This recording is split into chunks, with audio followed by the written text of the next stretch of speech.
6월 4일 연중 제9주간 금요일 본기도. 하느님, 구원 계획에 따라 세상 모든 일을 섭리하시니 저희에게 해로운 것은 모두 물리치시고 이로운 것은 아낌없이 베풀어 주소서. 성부와 성령과 말씀의 초대. 토비야가 구해온 약으로 눈을 뜬 토빗은 하느님을 찬미하는 기도를 바치고 며느리인 사라를 축복하며 맞아들인다.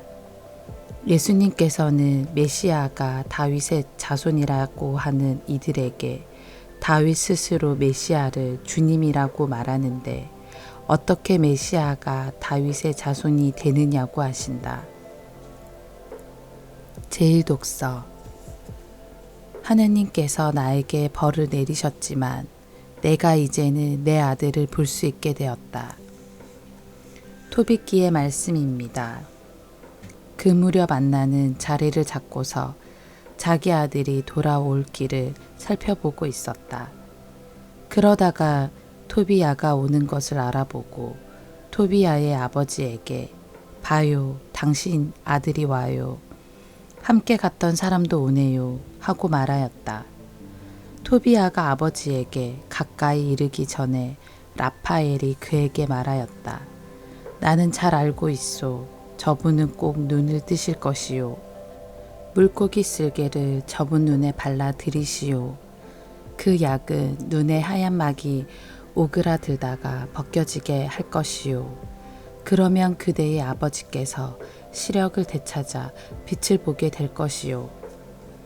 안나는 달려가서 아들의 목을 껴안고 얘야, 내가 너를 다시 보게 되다니 이제는 죽어도 괜찮다 하면서 울었다. 토빗도 일어서서 다리를 비틀거리며 마당문을 나섰다. 토비야가 그에게 마주갔다. 물고기 쓸개를 손에 든 토비야는 아버지를 붙들고 그 눈에 입김을 불고 나서 아버지, 용기를 내십시오 하고 말하였다. 이어서 그 약을 아버지에게 바르고서는 잠시 그대로 두었다. 이윽고 토비야는 양손으로 아버지의 눈가에서부터 하얀 막을 벗겨내었다. 그러자 토빗이 아들의 목을 껴안고 울면서 얘야, 내가 보이는구나. 내 눈에 비친 네가 하였다. 그리고 이렇게 말하였다. 하느님께서는 찬미 받으소서. 그분의 위대한 이름은 찬미 받으소서. 그분의 거룩한 천사들 모두 찬미 받으소서.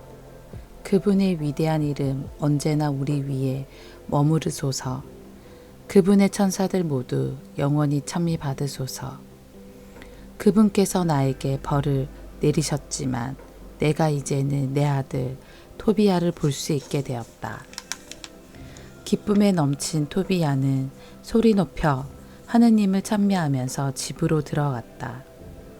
그리고 아버지에게 여행을 잘 마치고 돈을 가져온 것과 라구엘의 딸 사라를 어떻게 아내로 맞아들이게 되었는지를 이야기하고 또 그 사라도 오고 있는데 니네베 성문 가까이 왔을 것이라고 말하였다. 기쁨에 넘친 토빗은 하느님을 찬미하며 며느리를 맞으러 니네베 성문으로 갔다. 니네베 사람들은 토빗이 오는데 손을 붙잡고 인도해 주는 사람 없이 힘차게 걸어오는 것을 보고 깜짝 놀랐다. 그때의 토빗은 하느님께서 자기에게 자비를 베푸시어 눈을 뜨게 해 주셨다는 사실을 그들 앞에서 밝혔다.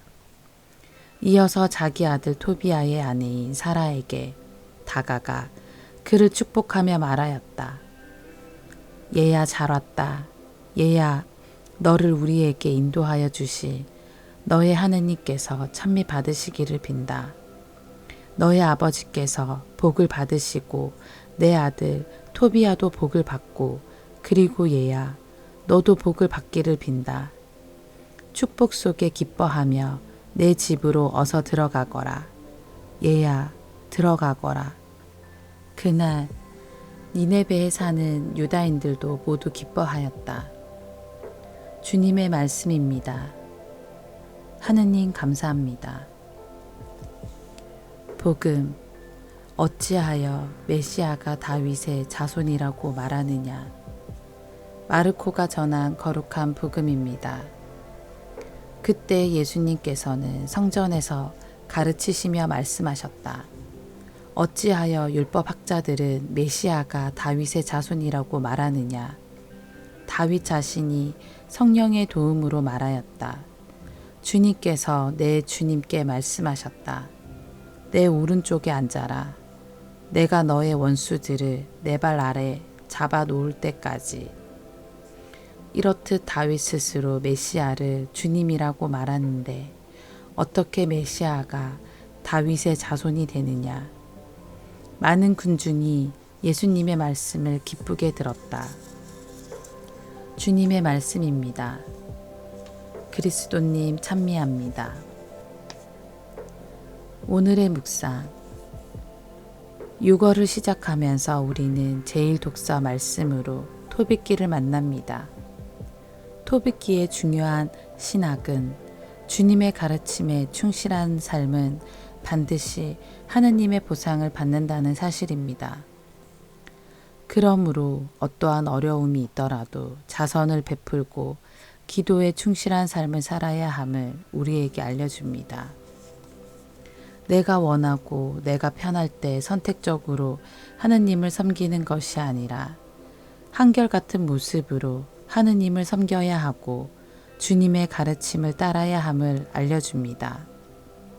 어려움과 역경 속에서도 하느님을 신뢰하고 따른다면 복을 받고 보상을 받게 되는 것입니다. 동시에 토빗기는 하느님의 뜻을 따르기가 쉽지 않은 일이라는 사실도 알려줍니다. 하느님의 뜻을 따르겠다는 선택이 가져올 수 있는 불편함과 어려움 또한 전해주기 때문입니다. 오늘 우리가 독서에서 만나는 장면은 역경 속에서도 하느님께 의지하며 살아간 토빗이 다시 보상을 받게 된다는 내용입니다. 성경은 이처럼 우리보다 먼저 하느님을 알고 믿었던 사람들의 이야기를 들려줍니다. 토빗이 살던 시절에 하느님을 알았던 사람은 토빗과 그의 아들 토비야만이 아니었습니다. 수많은 사람이 하느님을 주님이라고 고백하며 살아갔지만 그 고백을 삶으로 실천한 사람은 많지 않았습니다. 이처럼 하느님을 향한 믿음을 바탕으로 자신 앞에 다가오는 시련과 어려움 속에서도 주님의 가르침을 실천하면서 살아가기란 매우 어려운 일입니다. 오늘을 살아가는 우리도 많은 어려움을 겪고 있습니다. 주님의 가르침이 우리 마음 한편에 자리 잡고 있지만 동시에 주님의 가르침을 따르면 이익이나 성공보다 손해를 입는다는 마음의 가난함도 자리 잡고 있습니다. 그 부족함을, 가난함을 인정하면서 주님을 잊지 않는다면 우리의 믿음도 토빗과 토비야의 여정을 닮아갈 수 있을 것입니다. 아멘.